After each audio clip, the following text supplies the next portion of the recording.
अस्सलाम, very good evening to all of you. आप देख रहे हैं पसे पर्दा और मैं हूं नादिया नकी। दौरा न्यूजीलैंड जो मनसूख हुआ उसके जो हकायक हैं वो आज दो वफाकी वज़रा ने इस्लामाबाद में प्रेस कॉन्फ्रेंस के ज़रिए बताए और बताया कि ये सारा कुछ भारत ने किया और भारत से ही ये जनरेट की गई ईमेल्स और ये जो आईडीज़ हैं जिसके बाद वीपीएन के ज़रिए की गई। और ये भी बताया गया कि इंटरपोल से मावनत हासिल की जा रही है। इस किस्म के थ्रेड्स का जिक्र उन्होंने कहा कि ये सारे फेक अकाउंट्स थे, चाहे वो एहसानुल्लाह एहसान का हो। फिर साथ में ये भी बताया गया कि संडे गार्जियन के अंदर जो आर्टिकल लिखा गया, जिन्होंने लिखा उनके जो ताल्लुकात हैं वो मिलते हैं अमरुल्लाह साले से। इंग्लैंड क्रिकेट बोर्ड ने जिस तरह से विड्रॉ किया और कहा कि प्लेयर्स थके हुए, ये काफ़ी थका हुआ बहाना था, ये भी बताया गया। फवाद चौधरी साहब ने वफाकी वज़ीर दाखिला शेख रशीद अहमद साहब के साथ ये प्रेस कॉन्फ्रेंस की और उन्होंने कहा कि आगे भी जो उन्होंने दरख्वास्त की, उन्होंने कहा कि न्यूजीलैंड से हम अब भी कह रहे हैं कि हमें जो थ्रेड्स आपको जो थ्रेड्स रिसीव हुए वो हमसे ज़रूर शेयर करें ताकि हम उसको न्यूट्रलाइज़ कर सकें। जो तारीखें बताई गई वो 19, 21 और 24 अगस्त की ये थ्रेड्स की थी और उसके बाद उन्होंने कहा इसके बाद तो अगस्त के अंदर ये थ्रेड्स हुई 19, 21 और 24, लेकिन 11 सितंबर को पाकिस्तान जो है वो न्यूजीलैंड की टीम पहुंचती भी है, प्रैक्टिस सेशंस भी होते हैं and then all of a sudden they withdraw. और इसके बाद उन्होंने ईसीबी का भी जिक्र किया कि इंग्लैंड क्रिकेट बोर्ड ने भी जिस तरह से जो तौजी पेश की वो भी बड़ी अजीब सी है। और साथ ही उन्होंने ये भी बताया कि वेस्ट इंडीज़ को भी थ्रेट जो है वो मौसूल हुई है ईमेल के ज़रिए। ये तमाम जो चीज़ें हैं उन्होंने कहा कि भारत ये सब कुछ कर रहा है। उसी हाइब्रिड वॉरफेयर का जिक्र भी किया गया और बताया कि किस तरह से वो जनरेट करते हैं और मज़ीद इसकी मालूमात जो है वो शेयर करने के लिए इंटरपोल से जो है वो रब्ता किया गया या उससे उनकी मावनत हासिल की जाएगी।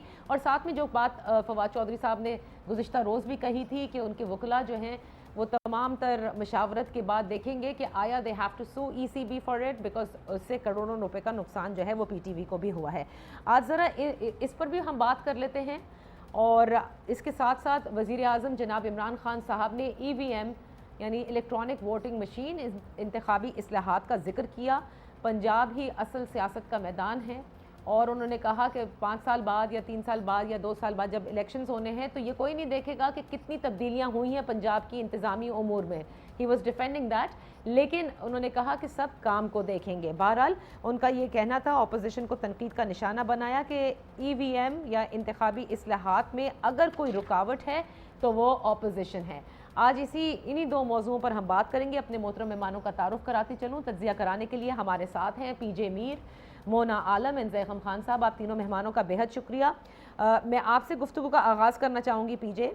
गुज़िश्ता रोज़ हमें बताया गया एब्सोल्युटली नॉट जो है ये उसकी सज़ा है जो हमने भुगती, न्यूजीलैंड ने जो दौरा मनसूख किया। आज बताया गया कि भारत ने ये थ्रेट्स भेजी थी। क्या लिंक्स आप देख रहे हैं इन दोनों के दरमियान? क्योंकि बीच में ये भी बताया गया कि अर्जेंटीना को जो सेल हुई है जेएफ थंडर की वो भी एक तौर से नहीं पसंद की जा रही थी, उस पर रोका जा रहा था और ये वो सारी वजूहात हैं जिसकी बिना पर न्यूजीलैंड ने अपना दौरा मनसूख किया। देखिए, मैं नादिया बार बार मैंने कहा है कि हमारी जो पीआर है इंटरनेशनल वो जीरो है in comparison to India. India जो है वो हमारे साथ ये जो हाइब्रिड वॉर लड़ रहा है वो उसने अपने जो है ना उनके जो स्टेशंस उनको बड़ा तकड़ा किया हुआ है। वो इंग्लिश मीडिया के अंदर है, अमेरिकन मीडिया के अंदर है और साथ साथ ये जो इस तरह की अब आप जिस तरह हमें पता चला है कि ये fake mails and all that, ये इस पे बड़ा एक्सपर्ट हुआ है। हमें चाहिए इसको काउंटर करना। हमारे ऊपर कभी बात हो जाती है हम रोना शुरू कर देते हैं। आर्टिकल वो 35A आ गया, 370 आ गया, हम रोना। We need to be proactive against these people. We know that they will be doing damage to us at any given time. ये इनके पास आइडियल मौका था। 18 साल के बाद न्यूजीलैंड आई है, 2002 में भी आए थे ये, तो टूर कैंसिल हो गया एक बॉम्ब ब्लास्ट से। अब ये आए हैं टॉस होने से पहले आपने टूर कैंसिल कर दिया। On which grounds? नंबर 1, आपने जो आपके पास इंफॉर्मेशन आई है, एक तो आपने पाकिस्तान के साथ शेयर नहीं की, आपके पास आईसीसी की सिक्योरिटी टीम आई, आपके पास न्यूजीलैंड क्रिकेट बोर्ड की सिक्योरिटी टीम आई, पाकिस्तान की अपनी सिक्योरिटी टीम, सबने क्लियरेंसेस दे दी और ये टूर कैंसिल करते हैं on the basis of anonymous emails and fake addresses and all that. I think that is not justifiable at all. और पीटर ओबो ने बड़ा अच्छा एक जो इंग्लिश जर्नलिस्ट है, राइटर भी है, उसने बड़ा अच्छा लिखा है। ओके, लिखा क्या, उसने टेलीविजन पे आके कहा है कि ईसीबी के चेयरमैन को आके एक्सप्लेन करना है कि on what grounds did he actually cancel the tour, because एक तो पाकिस्तान को फाइनेंशियल लॉस हुआ है, there is no doubts about it, television rights, advertising, you know, hotels, management, you know, travel and all that. और साथ साथ उसके बाद हम देखते हैं कि वो जब बैकआउट करते हैं, डोंट दे रियलाइज कि हमारे अपने लड़के भी उतने प्रेशियस है, हमारे अपने लड़कों की जानें भी उतनी प्रेशियस है जितनी कि न्यूजीलैंड या इंग्लैंड की किसी की है। So basically, they forget our side and they run away and say, all right, we go away, you face the brunt of it. I think this was a most unfair decision. और जो India की बात की, let me just add it on. मैंने पहले भी कहा, publicly कहा, when I went to the West Indies 2007, हमारा कोच मर गया, बॉब वुल्मर, वहाँ डॉक्टर इशाया ऑफ इंडियन ओरिजिन, उसने कह दिया जी कि इसका पोस्टमार्टम होगा, वहां से उसने न्यूज इंडिया भेज दी और वहां कहा जी कि पाकिस्तान टीम ने अपने कोच को मर्डर कर दिया। बिल्कुल, बिल्कुल। इस तरह की तो घटिया हरकत करते हैं। अच्छा, अब लेकिन एक चीज है जो पीजे आपने बात की ना कि this was a very one sided decision that they have taken. अभी पहले हम जरा इस चीज पर बात कर लेते हैं, then moving forward will discuss more. Zaigam, बात ये है कि बड़ा ताज्जुब मुझे इसलिए होता है कि हमने तो आज जैसे वफाकी वुज़रा ने बताया कि कहाँ से जनरेट हुई। जब किसी भी मुल्क को आप थ्रेट देते हैं या खिलाड़ियों को थ्रेट मिल रही है, they have their intelligence agencies, तो वो बगैर वेट किए कि ये थ्रेट एक्चुअल है फेक है, इतने बड़े डिसीजंस ले लेते हैं क्योंकि हमने तो ये सारे बकी उधेड़ कर दिखा दिए। How come they did not even look into this? Nadia, हमें इसको उनके ज़रा जो पोजीशन है वहाँ से भी ज़रा देखना चाहिए। पाकिस्तान की जो अपनी हिस्ट्री है, हम 20 साल जिन मामलात में रहे हैं, अभी तक हमारी जो वल्नरेबिलिटी है पाकिस्तान में टेररिज्म की, उसको देखते हुए इतना वेट एक मगरबी हुकूमत नहीं कर सकती कि वो देखे, पहले पूरी तफ्तीश करे। उसके लिए तो कई हफ्ते चाहिए कि ये थ्रेट रियल है या सिर्फ गलत है या धोखे से आया है। मेरा नहीं ख्याल कि उस तरीके से वेट कर सकते थे। एक थ्रेट आ गया था, अगर उस पर न्यूजीलैंड की हुकूमत अमल ना करती तो यकीन कीजिए 2 दिन के अंदर न्यूजीलैंड की हुकूमत उसके बाद गिर जाती। अगर कोई वाक़या हो जाता तो कोई भी वेस्टर्न गवर्नमेंट, डेवलप्ड मुल्क की हुकूमत इस तरह का रिस्क नहीं ले सकती। एक तो ये बात है, हमें जाना है, जो हमने किया हमें वो करना है। एक तो कि जब कोई इस तरह की साजिश होती है तो हम उसको अनर्थ करें, फॉलो करें, पूरी तरह से पीछा जाए करें, एक्सपोज करें। और दूसरी बात है कि इस वक्त जितना भी थ्रेट मौजूद है उसको हम न्यूट्रलाइज करें, क्योंकि अभी तक थ्रेट तो मौजूद है। अभी तक देखिए, तालिबान के अफगानिस्तान में आने के बाद भी टीटीपी मौजूद भी है और पाकिस्तान में हमले भी कर रही है। अभी तक आईएस अफगानिस्तान में मौजूद भी है और पाकिस्तान के कुछ इलाकों तक तो हमला करने की वो सलाहियत भी रखती है। हमें इन दोनों चीज़ों को भी न्यूट्रलाइज करना है। ओके। जो हमारा जो इमेज है उसको बेहतर होने में अभी कुछ वक्त लगेगा। अच्छा। तो हमें बड़े सब्र के साथ ये करना है। और हमें ये भी मुझे इजाज़त दीजिएगा कि हमें क्या नहीं करना है। फॉर गॉड सेक, आप देखिए ये वुज़रा जिस तरह की डिप्लोमेसी कर रहे हैं, जिस तरह की गुफ्तगू कर रहे हैं, जिस तरह के फैसले सुना रहे हैं, जैसे आपने शुरू में इशारा किया, इंट्रो में बताया, यहाँ तो पाकिस्तान की कैबिनेट ने फैसला सुना दिया था कि एक सिविलाइजेशनल वार का आगाज हो चुका है। जो वेस्ट है वो पाकिस्तान पे यलगार कर चुका है। वो फैसला कर चुका है कि हमने इनसे क्रिकेट तक नहीं करनी, पाकिस्तान की खेलों तक को तबाह करना है। इसका क्या मतलब है? अच्छा। आप देखिए, वेस्ट पाकिस्तान का सबसे बड़ा ट्रेड पार्टनर है। इसका मतलब है वर्ल्ड बैंक भी हमें पैसे नहीं देगा। इसका मतलब है अब IMF भी हमें पैसे नहीं देगा। इसका मतलब है अब GSP प्लस जो है EU के साथ वो भी हमारी बंद हो जाएगी। इसका मतलब है कि अब FATF भी हमारे मजीद स्क्रूटाइज करेगा। यही मतलब हुआ ना। एग्जैक्टली, क्रिकेट तक पहुंच गया है। हाँ, अगर मामला क्रिकेट तक पहुंच गया है, अगर गल क्रिकेट तक पहुंच गई है, तो फिर उसके बाद मुझे बताइए बाकी क्या बचता है? इसका तो मतलब है पाकिस्तान पर तो इतनी बड़ी इल्गार हो गई। अच्छा, ये जो बात आप कर रहे हैं ना जी, नादिया, आखिरी बात जी। और अगर हमने इतना मिसरीड किया तो इसका क्या मतलब है? इस बात के, इस खाली शोर का क्या इम्प्लीकेशन है कि वेस्ट को हमने क्या मैसेज दे दिया कि भाई तुमने जंग नहीं की तो तुम्हारी मर्जी, हम तो तैयार बैठे हैं तुम सबके साथ जंग करने। अच्छा, एक हमारी परसेप्शन तो यही है कि तुम हमारे दुश्मन हो। अच्छा, और आपने जो बात कही ये मैं आगे जाके करने वाली थी, लेकिन चलें आपने इसको छेड़ दिया है क्योंकि first I wanted to know this. Mona, I am going to come to you right after this very short break, ताकि कता कलामी नहीं हो, और ब्रेक के बाद वापस आकर हम ये बात करेंगे। ये सारी साजिशें आपके सामने हैं, इनको बेनकाब करके दिखा दिया गया है, लेकिन सवाल ये है कि पाकिस्तान की कोई बात मानने को तैयार क्यों नहीं है? इस पर क्या स्ट्रैटेजी है पाकिस्तान की, ये सबसे अहम है इस वक्त। Let's take a break.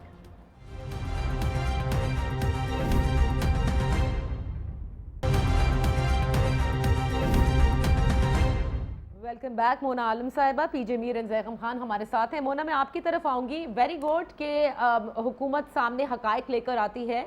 बहुत सारी तौजीहात पहले भी दी गई कि क्यों हमारे साथ ये हो रहा है, बात क्रिकेट तक पहुँच गई है, लेकिन सवाल ये भी है कि वज़ीर आज़म ने अपने काउंटर पार्ट से बात भी की।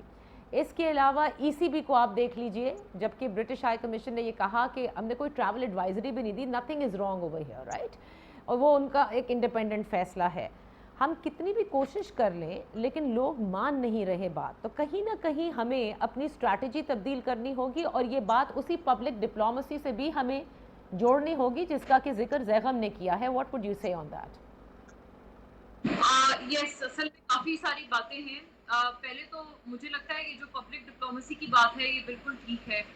हमने अपनी पब्लिक स्पेस में, ठीक है, मतलब न्यूजीलैंड ने बिल्कुल लास्ट मोमेंट उन्होंने अपनी ये कॉल ऑफ किया ये सारा कुछ, और हमारे प्लेयर्स वहाँ गालिबन मैच में वहाँ हॉल में, सॉरी ग्राउंड में इंतजार कर रहे थे, और ये इन्होंने कहा कि हम नहीं खेलना चाहते। तो एक तो वो बिल्कुल लास्ट मोमेंट था, हेस्टी था, सब कुछ था, लेकिन फिर भी हमारी पब्लिक स्पेस में जिस तरह के ओपिनियंस आए हैं और जिस तरह से उनको अटैक करने की बात आई है, मुझे लगता है वो बहुत नामुनासिब है, और ये हमें अक्रॉस द बोर्ड नजर आती है। न्यूजीलैंड बोर्ड का जो ट्विटर हैंडल है उनका, उसी रोज उसकी रात को वहां पर इतनी मतलब बिलो द बेल्ट किस्म की बातें और कमेंट्स उनकी ट्वीट्स के नीचे हो रहे थे कि उनको कमेंट्स अपने ब्लॉक करने पड़ गए।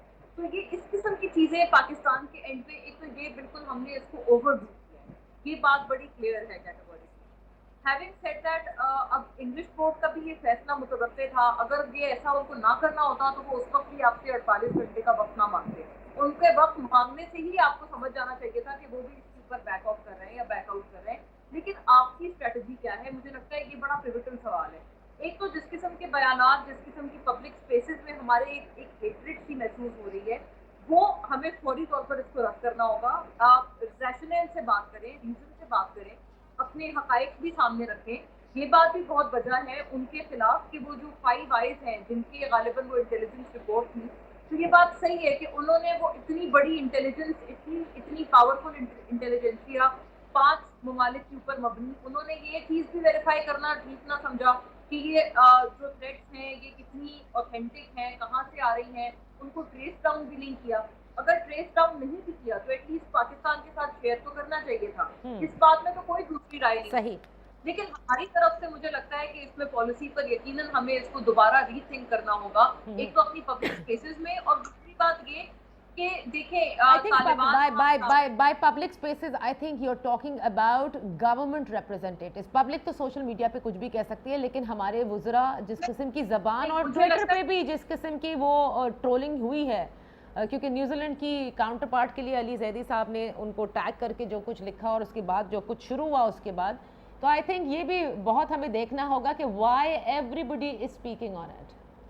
एग्जैक्टली, ये भी खासा वैलिड पॉइंट है कि इसमें जो आपके फॉरेन सारी जो पॉलिसी चलाने वाले लोग हैं वो तो ठीक है, वो अप्रोप्रिएट लगते हैं इस पे बात करते हुए, लेकिन हर किसी को नहीं, और ये आवाम के लिए भी ये उतना ही लागू होता है। मतलब वो भी जिस तरह से एक बैंड वैगन के पीछे चलकर गालम गलोच और बहुत ही गलत अपना रवैया दिखा रहे हैं, तो ये तो हमारी रिवायात का ही हिस्सा नहीं, बहुत गलत बात है। दूसरी बात ये कि अब हमने क्या करना है, आपको याद होगा हमने एक डोजियर पहले भी दिया है भारत को इसी के ऊपर कि भारत किस तरह से हमारे कि भारत हमारे ऊपर किस तरह से दहशतगर्दी करा रहा है, हमारी इंटेलिजेंस ने उसको किस तरह से डिसाइफर किया है। हमारा एक बहुत लंबा चौड़ा डोजियर ऑलरेडी पड़ा हुआ है, भारत को भी हमने भेजा है, यूएन को भी भेजा है। अच्छा, उसको भेजे हुए तकरीबन कोई 6 माह हो चुके हैं, तो उसके ऊपर क्या फॉलोअप है? फॉलोअप नहीं है, तो अब हम क्या करेंगे? ये एक बड़ा जैसे कहते हैं ना पिवटल सा सवाल है। अब हमने प्रेस टॉक कर दी, प्रेस कॉन्फ्रेंस कर दी, क्या हम एक और डोजियर भेजने जा रहे हैं? और वो क्या, उसको फिर उसी तरह से अपनी लाइब्रेरी में रख देंगे या फिर उसको एग्जैक्टली साइड अच्छा, में अब रख ये जो आपने बात कही ना, देखिए अपने केस को परसू करना ये सबसे इम्पोर्टेंट है, क्योंकि हम बहुत कुछ कह सकते हैं लेकिन उसको फिर सबूत के तौर पर पेश करना and following it up is something very pertinent if you feel that this has happened. PJ, आप मुझे बताइए, जो मेरा बुनियादी सवाल है, क्या आप भी देख रहे हैं, व्हाट आई मेंट टू से वाज कि जब पाकिस्तान के वज़ीर आज़म बात कर लेते हैं, इसके अलावा भी हम मुस्तकिल कह रहे हैं कि थ्रेट नहीं है, पीसीबी के चेयरमैन बता रहे हैं नहीं है, लेकिन पाकिस्तान की जो बात है वो मानी नहीं जा रही। तो इसीलिए ये साजिशें, जो कोई भी हमारे ख़िलाफ़ है, जैसे वज़रा बता रहे हैं, कल भी बताया, आज भी बताया, जिस किस्म की सज़ा हमें दी जा रही है, जिस वजह से दी जा रही है, उसकी काउंटर स्ट्रैटेजी हमारे पास क्या है? क्योंकि माजरत के साथ अब तक, जैसे जैगम ने भी कहा, जिस किस्म के बयानात हमने वैसे भी देखे हैं after the take over of Kabul, वो ऐसा लगता है कि we are trying to tell the West we hate you, और बहुत सारे अल्फाजों का चुनाव भी ऐसा हुआ है जिससे मामलात बड़े ख़राब नज़र आ रहे हैं। तो आप देख रहे हैं पाकिस्तान को आइसोलेशन की तरफ धकेला जा रहा हो? नहीं जी, आई थिंक ये we got to keep our hats on. अभी ये तो नहीं है कि आप वेस्ट को हर चीज़ पे ब्लेम करो। यहाँ ये जो इंसिडेंट हुआ है, I don't think the ministers should have basically issued such statements. Prime minister ने किया है, उन्होंने किया as patron of the Pakistan cricket board, and उन्होंने बिल्कुल as you know as patron उन्होंने रिक्वेस्ट की अपनी काउंटर पार्ट पे। लेकिन don't forget, whether it is Pakistan और इंग्लैंड और एनी अदर कंट्री, हर मुल्क जो है अपने इंटरेस्ट देखता है। ठीक है, लेकिन हमें ये नहीं करना कि you know we burst the bubble and start accusing and you know going to such crossroads of point of no return. We have to maintain diplomatic responsibility, diplomatic आपके लोग के कोरम हमेशा हमें ये इसको मेंटेन रखना है, बिकॉज ये तो एक एपिसोड हो गया है। आगे क्या करेंगे आप? सारी उम्र इस तरह ही चलते रहेंगे? No, that is not the way forward. Right now, what we need, the Pakistan Cricket Board, what they need is information कि ये आपके पास कहाँ से आई है। अब हमारे मिनिस्टर्स कहते हैं कि भाई हमारे पास है, very good, अगर है तो we'll give them to the PCB, they will hand it over to the ICC and to the English Cricket Board and New Zealand Cricket Board, and that is where we decide. Let's not make a storm in a teacup, जहाँ के आप हर मुल्क के साथ आप एक animosity और diplomatic difficulties create कर सकते हैं। This is not the way forward. I think कईयों ने कहा जी legal, but what legal? At the end of the day I think अगर कोई बात है, मैं फिर भी कहूंगा कि ओनस न्यूजीलैंड पे आएगा कि भाई डिस्पाइट ऑल सिक्योरिटी क्लियरेंसेस आप लोग खुद वापस गए हैं। I think on moral grounds at least you should compensate Pakistan. That's about all we can ask. अच्छा, बिल्कुल आपने सही कहा। अब आ जाते हैं कि इस रीजन में अब पाकिस्तान के ऊपर सबकी नज़रें होंगी, पाकिस्तान का किरदार सबसे ज़्यादा इम्पोर्टेंट है। जहम, मैं आपकी तरफ आ रही हूँ। इस सब को अगर आप, बिकॉज हम ना क्रिकेट को आइसोलेशन में इस वक्त देख सकते हैं, ना इस बात को आइसोलेशन में हम जज कर सकते हैं या रीड कर सकते हैं कि इस वक्त हमारी बात नहीं सुनी जा रही, फिर भी उस थ्रेट को सही समझा जा रहा है, and the time end of course जो आपने कहा। लेकिन अब आपने देखा कि वज़ीर आज़म जो हैं वो वर्चुअल ख़िताब करेंगे यूएन की जनरल असम्बली से, एक ऐसे मौके पर जहां पाकिस्तान की इम्पोर्टेंस सबको समझ में आ रही है कि किस तरह से हम ताउन कर सकते हैं, किस तरह से पाकिस्तान ने टेबल पर बिठाया। साइडलाइन मीटिंग्स की अरेंजमेंट ना होना, आपको नहीं लगता कि डिप्लोमेटिकली जिस तरह से आप लोगों ने वुज़रा की बात की, यहाँ पर भी बहुत बड़ा एक सवालिया निशान है? बिल्कुल ठीक नादिया। देखिए, इस वक्त जो है एक ट्रांजिशन का वक्त है। जो ट्रांजिशन के वक्त होते हैं वो बहुत नाजुक होते हैं, और इस वक्त जो पॉलिसीज़ दुनिया ने सेट कर ली, वेस्ट ने सेट कर ली, वो बड़े अरसे तक उसी तरीके से चलेगी, और इस वक्त हम फंस गए तो बड़े अरसे तक फंसे रहेंगे। तो पहले ही बड़ी मुश्किल है, तो कोई ज़रूरत नहीं कि हम खुद से जाके ओखली में अपना सर दें। और इस वक्त यही लग रहा है कि हमें बहुत शौक़ है कि खुद ही हम आ बैल मुझे मार, बल्कि जाके बैल को टकरे मारने के लिए हम दौड़े दौड़े भागे भागे फिर रहे हैं। और at the highest level of the office, क्या ज़रूरत थी वज़ीर आज़म साहब को ये फरमाने की कि अफ़गानिस्तान ने ग़ुलामी की जंजीरें तोड़ दी हैं? ये बात आज के दिन तक ज़बीउल्लाह मुजाहिद ने भी नहीं कही। आप ज़रा सुनिए कि तालिबान के जो अपने नुमाइंदे हैं वो कितनी डिप्लोमेटिक गुफ्तगू करते हैं। अक्सर पाकिस्तान के मदरसों से पढ़े हुए ये लड़के हैं, उन मदरसों को जिनको हम इतनी एक हकारत की नज़र से देखते हैं, और आप उनकी ज़रा कम्युनिकेशन मुलायजा करें। मैं तो दरी लैंग्वेज के जो चैनल्स हैं उन पे भी फॉलो करता हूँ, जहाँ पे वो अपने अवाम के लिए बोल रहे होते हैं, और वहाँ पे भी जो उनकी डिप्लोमेटिक और मेजर्ड लैंग्वेज है, मैं हैरान रह जाता हूँ कि ये किसी डिप्लोमेसी के इंस्टीट्यूट के पढ़े हुए हैं, ये मदरसों को पढ़े हुए हैं। उसके मुकाबले में आप हमारे लोगों को देखिए कि इतनी मुश्किल है। हम खुद कह रहे हैं कि वेस्ट एक स्केप गोट ढूंढ रहा है, अमेरिका एक स्केप गोट ढूंढ रहा है, अफगानिस्तान एक ऐसी सिचुएशन में है कि जो गलत तरफ चला गया और ब्लेम हम पे आया तो हम पे बड़ी मुसीबत आएगी। अगर दुनिया ने हमारी मदद ना की अफगानिस्तान को स्टेबलाइज करने में, राइट। और जैसे हम चाहते हैं कि अफगानिस्तान स्टेबलाइज हो, वो ना हुआ, तो उसकी भी जो कीमत है वो सबसे ज़्यादा हमें चुकानी पड़ेगी। लेकिन लगता है कि कम से कम हमारी पॉलिटिकल गवर्नमेंट के लेवल पर तो कोई सीरियसनेस नहीं है, कोई अंदाज़ा नहीं है कि क्या हालात हैं और उसके लिए कितनी हमें एक मतानत की ज़रूरत है, स्टेट्समैनशिप की ज़रूरत है।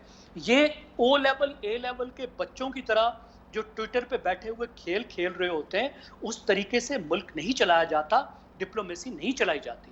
तो ये जो मिशंस हैं हमारे, और ऐसे में जिसमें हर head of the state, and specially I thought Pakistan would be so important कि हमारे हेड ऑफ द स्टेट की तो बहुत सारी मीटिंग्स जो है वो ऑलरेडी साइडलाइंस के ऊपर होंगी, ऐसे में कोई मीटिंग का भी ना होना, आपको नहीं लगता कि ये बहुत बड़ा हमारे लिए मुश्किल पैदा कर सकता है? बिकॉज आपने इकोनॉमिकली भी बताया कि फाइनेंशियली कहाँ कहाँ से हमारी हेल्प है और वो हमारे लिए कितनी इंपॉर्टेंट है। फिर हमारी एक्सपोर्ट्स बहुत इंपॉर्टेंट है, जहाँ जहाँ हमारी एक्सपोर्ट्स जाती हैं वही ममालिक हैं जिनके खिलाफ आजकल सब मिलकर बोल रहे हैं। आप बिल्कुल ठीक कह रही नादिया। एक तो आप ये जहन में रखिए कि जिस तरीके से हमारे कुछ जो हैं वो पंडित सुबह शाम बताते हैं कि दुनिया दो हिस्सों में तकसीम हो चुकी है, और हम जो है वो अमेरिका को जूता मार के सीधा चीन के पास चले जाएंगे और हमें वेस्ट की तरफ देखने की जरूरत ही नहीं है। अभी तक ऐसा नहीं है। अभी तक चीन ने भी अमेरिका को खुदा हाफिज नहीं कहा। चीन और अमेरिका भी दुनिया के सबसे बड़े ट्रेडिंग पार्टनर्स हैं। अभी तक हमारी ट्रेड जो है कम से कम एक्सपोर्ट तो सारी वेस्ट को जाती है। चाइना से तो हमारा बहुत बड़ा ट्रेड डेफिसिट अभी तक। और हमारी जो सबसे बड़ी 70 साल में कामयाबी रही है वो ये रही है कि हम कंपीटिंग कैंप्स के दरमियान में एक बैलेंस रखते रहे हैं। पाकिस्तान कोई छोटी सी ऐसा मुल्क नहीं है कि किसी एक ताकत का दुम छल्ला बन जाएगा। सही। हम एक बड़ा मुल्क है, ताकतवर मुल्क है, किसी एक हमें कैंप का दुम छल्ला बनने की जरूरत नहीं है, और ना हमारी वो हैसियत है। हमने एक बैलेंस रखना है। और सिर्फ आखिरी बात नादिया मैं ये कहूँ, मैं नहीं समझता कि इसमें हमारे फॉरेन ऑफिस के डिप्लोमेट्स का कसूर है।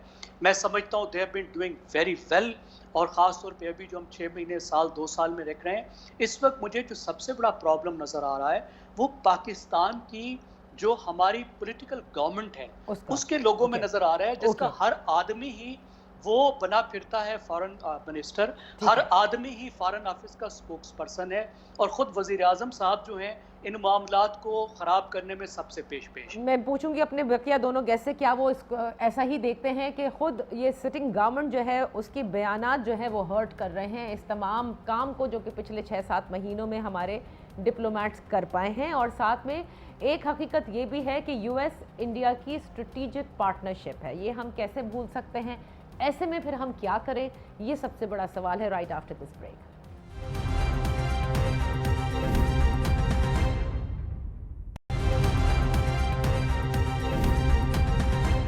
Welcome back. मोना, आप क्या समझती हैं जो जैगम ने कहा कि सबसे ज़्यादा अगर इस वक्त डिप्लोमेटिक फ्रंट के ऊपर या पाकिस्तान के लिए नुकसानदेह साबित हो रहा है वो ये बयानात हैं, वो ज़बान है जो कि हमारी सिटिंग गवर्नमेंट बिलशमूल वज़ीर आज़म की है? देखिए, मेरा ख्याल है ये तो मैंने जैसे आपको कहा, वज़ीर आज़म तो ऑब्वियसली वो तो highest office of the country है, वो तो किसी मामले पे भी बयान दे सकते हैं। लेकिन उसके अलावा जो दीगर लोग हैं ना जो अनवांटेड हैं, उनको बिल्कुल मतलब अगर उनकी डोमेन नहीं है ये, उनको इसके ऊपर इस तरह से पब्लिक डिप्लोमेसी में नहीं आना चाहिए। वो सिर्फ कुछ ऑफिसेस के लिए वो काम, वो प्रेरोगेटिव महदूद है, उन्हीं तक रहने देना चाहिए। ये तो बड़ी कैटेगोरिकली क्लियर है बात, ही मैंने आपसे पहले भी अर्ज की थी। अब बात ये है कि ये हमारी तरफ से जो पब्लिक डिप्लोमेसी आपको पता है हमेशा साइलेंट होती है। अभी तक हमारी तरफ से साइलेंट डिप्लोमेसी नजर नहीं आ रही। मतलब चुपचाप आराम से काम करें, ये चीजें रिकंसाइल करें, अपने लीगल ऑप्शंस को इस्तेमाल करें कि आईसीसी में आप क्या कर सकते हैं। अलबत्ता ये कि आईसीसी में जो भारतीय क्रिकेट बोर्ड है, बीसीसीआई, उनकी खासी डोमिनेंस है, आपको पता है। तो इस वजह से मुझे नहीं लगता कि आप बहुत ज्यादा प्रैक्टिकली वहाँ कर पाएंगे, लेकिन फिर भी एक फोरम तो है ना, उसको जरूर इस्तेमाल करें ताकि कहने को तो आपके पास हो कि भाई हमने वहां पर भी अपनी अपनी बात, अपना केस आगे प्लीड किया है। तो सही। साइलेंट डिप्लोमेसी नजर नहीं आ रही, बहुत वोकल लाउड डिप्लोमेसी है, और डिप्लोमेसी इस तरह से नहीं होती है। एक तो ये बात है। दूसरी, I would beg to differ कि वो जो तालिबान के हवाले से कि वो हमारे से ज्यादा सोफिस्टिकेटेड स्टेटमेंट्स दे रहे हैं, शायद उनके हाईएस्ट ऑफिसर्स में से मैं गालिबन कोई इस किस्म की स्टेटमेंट, लेकिन ये कि ये खवातीन को खरबूजों से मिलाना और इस तरह की बातें करना, मतलब it is outright derogatory and disgusting. तो वो तो इस किस्म की बातें कर रहे हैं, मुझे लगता है उनको तो हम, मुझे नहीं लगता कि पाकिस्तान में किसी से भी मिलाएंगे तो ये हमारे अपने लिए हम एक बहुत नामुनासिब किस्म का क्रिटिसिज्म कर रहे हैं। अच्छा। ऐसा नहीं है। और हाँ, और दूसरा ये कि देखिए इंडिया की जहाँ तक बात है, भारत की, अब भारतीय वजीर आजम मिलने जा रहे हैं जो बाइडन से, तो अब ये भी चीज हमने देखनी है। हमारी तरफ से तो अभी तक कॉल नहीं हुई। आपने देखा कि लास्ट जो प्राइम मिनिस्टर का इंटरव्यू था फॉरेन मीडिया को, यही मैं कह रही हूँ ना कि अफगानिस्तान की सिचुएशन के बाद अगर इस रीजन में पाकिस्तान इंतहाई अहम है वहाँ स्टेबिलिटी के लिए, तो वजीर आजम को वहाँ होना चाहिए था, ना सिर्फ होना चाहिए था बल्कि उनकी मुलाकातें होनी चाहिए थी। अगर नादिया, अगर उसके बाद भी अगर वो वहां जाते, उनकी मुलाकातें अगर उस तरह से लाइन अप ना होती ना, छोटे लेवल पे नहीं कि वो सेक्रेटरी ऑफ स्टेट्स वगैरह से मिले, नहीं, if he was there he had to meet the president of USA, no one less, क्योंकि अगर वो उससे कम से किसी से मिलते तो उसका फौरी मवाजना किया जाता नरेंद्र मोदी से, जो कि वहां पर मिलने गए हैं और उनसे उनकी बाकायदा मुलाकात होने जा रही है। तो पता है एक बात बड़ी पते की है, हमने उनकी इवैक्यूएशन में कितनी मदद की है। इवन उनके जो न्यूट्रल इंडिपेंडेंट जर्नलिस्ट्स हैं, एनालिस्ट्स हैं, वो इस बात की बहुत पजीराई कर रहे हैं। बहुत अच्छा काम किया है हमने, ह्यूमैनिटेरियन बेसिस पे किया है, लेकिन उसके बदले क्या रिकग्निशन है हमारी? तो ये हमारे लिए भी एक बहुत बड़ा लम्हा फिक्र है। अच्छा, हमारे लिए ये भी एक लम्हा फिक्र, ये एक शिकायत है जो कि पीछे हमने देखी कि कौम ने इसका बड़ा तासुर भी किया, लेकिन आपने जिस तरह पहले से कहा कि डिप्लोमेसी की लैंग्वेज में इवन हेड्स ऑफ स्टेट्स को जो है वो बड़ा नपातुला बात करनी होती है, ना ज़्यादा तफसील देनी होती है, ना ऐसे कोई बयान जो कि फिर आपके लिए मुश्किल पैदा करे। इस पूरे सिनेरियो में हम ये नहीं भूल सकते कि यूएस और इंडिया की स्ट्रेटेजिक पार्टनरशिप है। आप क्या समझते हैं? It is not only about cricket, इसीलिए मैंने कहा कि क्रिकेट से अगर हम यूएन तक का सफ़र देख लें अभी, तो इसमें आपको नहीं लगता कि हमें अभी बहुत काम करना बाकी है? वरना जो आलमी साजिशें जिनका कि जिक्र वुज़रा करते हैं वो होती रहेंगी और हम सिर्फ हक़ाइक़ बयान करते रह जाएंगे, लेकिन to counter them and not let them happen, इसके लिए क्या काम कर रहे हैं? We've got to strengthen our international lobbies. हमने अपने जो इंटरनेशनल लॉबीज रखे हुए हैं, वो क्या नाम है इसका, मार्क, मैं इसका नाम भूल रहा हूँ, इसको रखा था, $1 मिलियन आप इसको देते थे कि पाकिस्तान की लॉबिंग करें। क्या लॉबिंग उसने की है? पैसे खा गया पूरे $1 मिलियन। तो क्वेश्चन इज, आपको ऐसी फर्म हायर करनी है जो कि इंटरनेशनल मुल्क जो है वो करते हैं और अपना अपना केस प्रेजेंट करते हैं, हमें वो करना चाहिए। देखो, आपके पास 3 जबरदस्त किस्म के अनऑफिशियल सेंटर्स थे, कश्मीर सेंटर्स, आपने वो बंद कर दिए। ब्रसल्स में था, लंदन में था, वाशिंगटन में था, आपने बंद कर दिया। सर, हमने शहरियार आफरीदी साहब को भेज दिया ना कश्मीर का केस लड़ने के लिए। आप 2 और भेजें, आपको कश्मीर भी मिल जाएगा। मेरा मतलब that was a joke. I mean, he's heading such an important standing committee. Okay, आपने जाके आप रोडों पे जा रहे हैं भाई, आप जनरल असेंबली में जाके अपने काउंटर पार्ट्स और इधर उधर लोगों को, नेबरिंग, और कुछ नहीं तो बर्मा को, आप इसको तिब्बत को ले लो, आप बांग्लादेश को ले लो, ईरान को ले लो, टर्की, आप इनके साथ बात कर लो भाई कश्मीर में क्या हुआ। आपकी बात किसने की है आज टर्किश प्रेसिडेंट ने की है जनरल असेंबली के अंदर। ये बात हमें करनी है। और वो देखो बेचारा कितना स्ट्रॉन्ग सपोर्टर है कश्मीर कॉज का कि आज जाके असेंबली में वो बात करता है। तो द थिंग इज, हमें अपने काम से गज रखना है। कुछ होता है हम इमोशनल होते हैं, we people are emotional, we are not practical people. We've got to be practical because गोरा जो है वो बड़ा प्रैक्टिकल है, सिस्टमैटिक है, मेथोडिकल है। हम नहीं है, हम इमोशन से जवाब दे देते हैं, जज्बात में आके we lose and burst out all kinds of obscenities. हमें वो नहीं करना। The world has changed. So यहाँ जो सिचुएशन है, जिस तरह आपने कहा इंडिया की प्रॉक्सी, देखो वो बड़ी देर की लड़ रहा है। 71 की वॉर में देख लो, हाँ जी बेड़ा आ रहा है, 7वां बेड़ा आ रहा है, वो वैक्यू करके ईस्ट पाकिस्तान से चला गया, हम वहीं के वहीं रह गए। सो अमेरिका आपका एक इंटरेस्ट है, दोस्त नहीं है। दोस्त कोई भी नहीं है, ना चाइना है, ना रशिया है, ना अमेरिका है, कोई दोस्त नहीं है। दोस्त अगर आप किसी को कह सकते हो, टर्की आपका दोस्त है, मैं इसको कहूंगा, क्योंकि देखो ये जो बाकी मुल्क हैं इनके इंटरेस्ट होते हैं and they have to look after the interest. एक दिन उनका इंटरेस्ट आपके साथ है, दूसरे दिन they go in international power structures. So यहाँ जो हमारी जो प्रॉब्लम आ रही है इंडिया स्पेसिफिक, एक तो हमें इंडिया सेंट्रिक नहीं होना चाहिए हर चीज पे। क्या हमें यार दुनिया में और बड़े प्रॉब्लम है, क्या इंडिया ही रह गया हमारे साथ? इंडिया जो है उसको हम इंटरनेशनल काउंटर करो by strengthening your lobby, by telling people to talk about it as they do. London में तो हर जगह जाके इस तरह की करते हैं, अमेरिका में वो और करते हैं। सही, बिल्कुल सही, बिल्कुल सही। बहुत बहुत शुक्रिया। This is what we need. और मेरे तीनों मेहमानों का यही कहना है कि डिप्लोमेसी फ्रंट के ऊपर सिटिंग गवर्नमेंट को सोचना होगा कि किसने कब और कैसे बयान देना है और किस तरह से इंटरनेशनल अरीना में आपको अपराइज करना है about your situation, about how you know about building up our images. लेकिन अगर आप गलत बयान देते रहेंगे और सभी बयान देते रहेंगे, ये सारी चीज़ें डिप्लोमेटिक अरीना में बड़ी काउंट होती हैं। इजाज़त दीजिए, अल्लाह हाफ़िज़।